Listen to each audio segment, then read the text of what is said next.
बिस्मिल्लाहिर्रहमानिर्रहीम। हज़रात गिरामी, मैं हकीम ज़मीर फ्राम गुजरखान आपकी खिदमत में हाज़िर हूँ और एक ओलादी का सन्यासी नुस्खा आपकी खिदमत में पेश कर रहा हूँ। नुस्खा ये है: नंबर 1 असगंध ना गौरी, नंबर 2 माजू। हम वज़न पीस लें।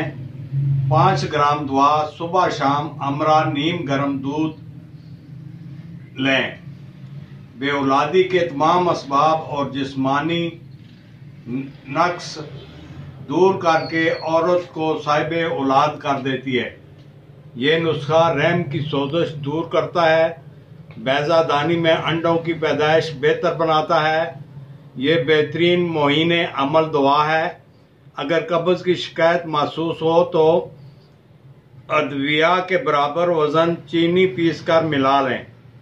1 से 1.5 माह मुसलसल इस्तेमाल से औरत आमला हो जाती है।